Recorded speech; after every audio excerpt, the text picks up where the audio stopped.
à Tampa Bay pour vivre ce moment unique. Anto, le party était littéralement pris dans la place après le match. On aurait dit quelque part qu'il y avait la moitié du building, dans le fond, qui étaient des partisans du Canadien. Ben oui, écoute, mais ce qui est fascinant là-dedans, Jean-Charles, c'est que pendant ce temps-là aussi, le Centre Bell était plein et il n'y avait rien sur la glace du Centre Bell, outre Youpi qui se déhanchait pour le grand plaisir des 21 000 partisans qui ont rempli le Centre Bell alors que le match était à Tampa. Et moi, j'ai vu des images ce matin, je peux te dire qu'il y avait plus d'ambiance au Centre Bell qu'il y en avait à Tampa quand le Lightning marquait. Alors, c'est dire à quel point les gens à Montréal sont passionnés. Pendant ce temps-là, bien évidemment, il y avait des partisans montréalais qui étaient dans l'édifice à Tampa et qui réagissaient très fort à chaque beau coup de leur équipe. Bon, tu me diras qu'avec 9 lancés pendant le match, pas eu ben de moments de réjouissance, mais il y a quand même eu 2 buts. Et ultimement, c'est le Canadien de Montréal qui en est sorti gagnant. Dis-moi, est-ce qu'on a justement le moment dans le vestiaire où Martin Saint-Louis est en liesse? Assurément. On a tout ce qu'il faut, mon cher Anto. On va aller entendre ça, parce que ça vaut la peine d'être entendu. Et vous allez voir également que Mike Matheson a reçu une petite surprise de son ami Philippe Danault. Ben oui, bien sûr, bien sûr. We've done this before. We're not leaving! Go keep going!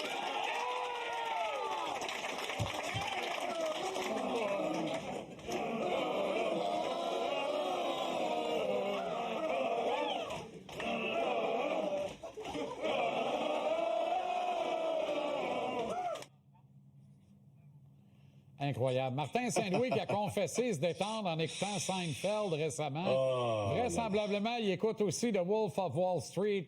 C'était écœurant. Oui. Ça, c'est hallucinant. C'est malade. Puis, tu sais, écoute, il y a des raisons de se réjouir parce que, tu vois, le Canadien bat le Lightning, Jean-Charles, hier, à l'occasion d'une série 4-7, première ronde. Et on recule en 2021 et contre qui le Canadien de Montréal s'était incliné en grande finale de la Coupe Stanley? Le Lightning. Alors, entre les deux moments, il y a tout un processus qui a été suivi par l'équipe, là. Quel beau tableau, d'ailleurs. Bravo à notre équipe qui a mis ça sur papier comme ça. Mais, tu sais, regarde, on voit 2022, le Canadien finit bon dernier de la Ligue nationale de hockey après sa défaite contre Tampa. Et après, à chaque année, il y a une progression. En termes de points, mais aussi en tant que comment on se comporte en tant qu'équipe. Élimination en première ronde l'an passé contre Washington, qui ultimement aura préparé le terrain à ce qu'on a vu contre le Lightning, une équipe qui s'adapte.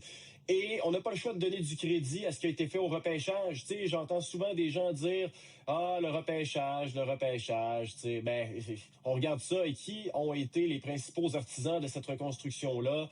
Eh bien, faut revenir un petit peu plus loin que Kent Hughes, mais quand même. Tu sais, Cole Caulfield, cette année, 51 buts. Je sais qu'il n'a pas été top en série, mais après ça, Dobej Goulet, Hudson, Slavkovski, Fowler, cette année, qui a offert un bon coup de main, et Ivan Demidov. Alors, on voit à quel point le Canadien a bien fait au repêchage. Et j'ai envie de te faire entendre, justement, Mike Matheson et Martin Saint-Louis sur à quel point on est parti de loin pour en arriver à battre le Lightning. OK. C'est sûr que il était patient avec nous aussi durant ces années-là. Puis il était là pour nous encourager, même quand c'était 5-0 en troisième période, puis il n'y avait pas grand-chose à regarder. Donc, je pense que ça, c'est quelque chose pour eux. Je suis content pour les joueurs dans la chambre, pas juste pour les jeunes, les vétérans. Tu sais, quand tu es bâti de même, ça n'aide pas les vétérans, tu sais, mais je pense qu'ils ont vu ils ont supporté ce qu'on essayait de faire, ils ont supporté les jeunes et tout, puis je suis content pour toute cette gang-là, puis oui, c'est sûr pour nos fans aussi, qu'ils ont soutenu beaucoup à travers tout ça. C'est une belle journée pour le Canadien. C'est rare hein, qu'un coach nous fait un effet comme Martin Saint-Louis en fait un au public. Avec toutes ses imperfections, là, ouais. Ça le rend plus parfait que nature, plus grand que nature. Ça met un baume sur le fait qu'il n'a jamais pu porter les couleurs du Canadien à titre de joueur parce qu'il n'a pas voulu à un certain moment donné, mais on peut le comprendre parce qu'à une autre époque où il aurait tué pour jouer ici, c'est nous qui n'en avons pas voulu. Mais là, j'ai l'impression qu'on a une autre version, mais qui est tout aussi bonne que le gars qui dominait sur la glace à une certaine époque. Et c'est pour notre plus grand plaisir. Vraiment, là, On ne se passerait pas de ce gars-là avec ses qualités et ses défauts. Je le sais que le monde a dit ça quand je relève des erreurs. Tabaslac, c'est mon travail de le faire. Ça n'enlève rien.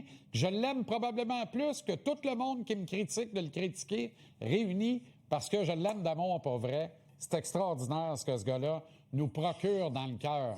C'est fantastique. Tellement.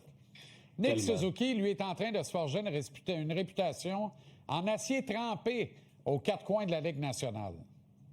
Est-il déjà, Jean-Charles, l'un des meilleurs capitaines dans la Ligue nationale de hockey? Je pense qu'on la question, en fait, la réponse à cette question-là, elle est simple. C'est oui. Et il est tout jeune encore. C'est un jeune capitaine, Nick Suzuki. Mais pourquoi je pose la question aujourd'hui? C'est parce que je sais qu'il n'a peut-être pas produit à la hauteur des attentes à 5 contre 5, mais c'est justement pour cette raison-là que je trouve qu'il a été impressionnant en première ronde. C'est parce qu'il a trouvé le moyen de se distinguer de d'autres façons. Écoute, statistiques à l'appui. OK, la production à 5 contre 5, elle n'est pas à la hauteur, mais en termes de tirs bloqués, premier chez les attaquants du Canadien, finit quand même à 6 points globalement. Premier chez le Canadien, égalité avec Lane Hudson. Et regarde la dernière colonne, la dernière rangée, en fait, utilisons les bons termes. 17 mises en échec, troisième chez les attaquants du Canadien. Et au-delà de tout ça, qui marque le premier but hier? Celui qui donne le momentum, le ton à ce match-là, c'est Nick Suzuki. Alors, la progression de Nick Suzuki, ce qui est fascinant, c'est qu'elle n'est pas terminée. Comme je l'ai dit, 26 ans, il a encore un plafond qui est à atteindre.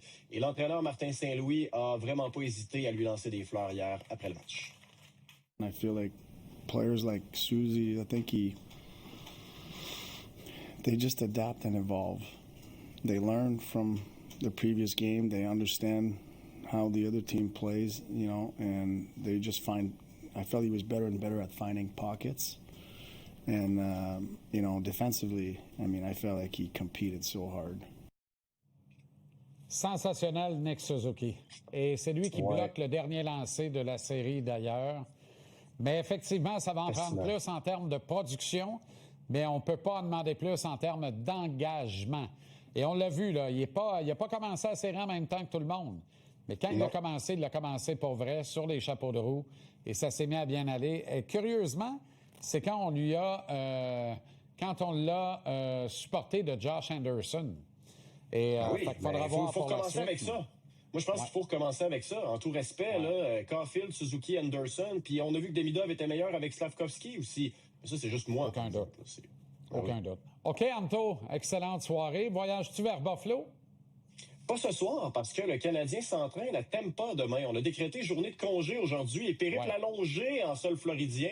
Alors, moi, je prends un vol demain soir en direction de Buffalo. On se parlera depuis l'aéroport dans 24 heures. Ton visage confirme que c'était congé puis qu'il faisait soleil. C'est bon. Alors, excellente soirée. C'est important, la vitamine. Et à demain. Salut. Salut.